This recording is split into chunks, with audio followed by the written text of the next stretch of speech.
I'm Troy Kirby with Lynnwood Today with a quick look at the 2021 Washington State Legislative Session. House lawmakers debated Engrossed Substitute Senate Bill 5092, the state operating budget, which includes a capital gains tax. The bill passed the Senate 2722 on April 1st and passed the House April 3rd by a vote of 57-41.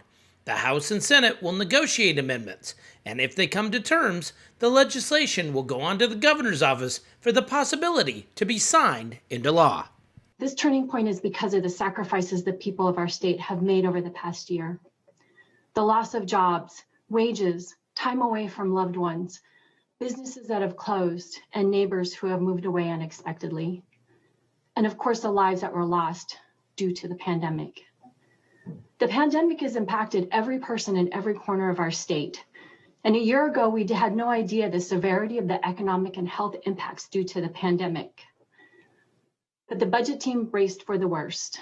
And many of us remember the devastating cuts from the last recession. But our call to action was to do things differently and to use the budget to dismantle centuries of systemic racism.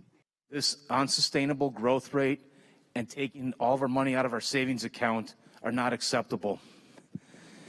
And we've raced down that path so quickly without considering that cause and effect.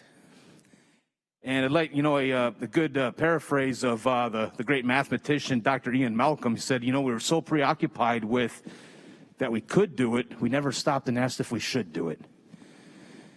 And it's for those reasons, Mr. Speaker, I'm asking for a no vote today. I again recognize the hard work that's gone into this, and there are a lot of good things in this budget.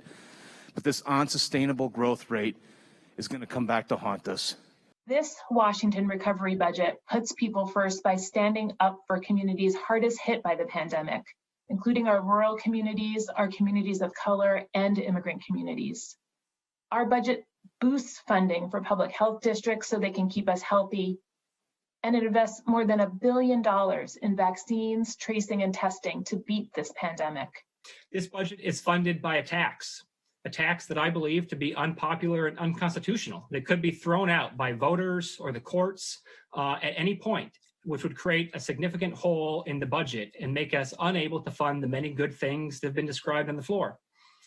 I believe that the tax that it relies upon is highly volatile, and even if it isn't thrown out in its entirety by courts or voters, there will be years in which we don't recognize nearly as much revenue as we assume, which will cause us again to make difficult cuts to many of these important programs like the Working Families Tax Exemption.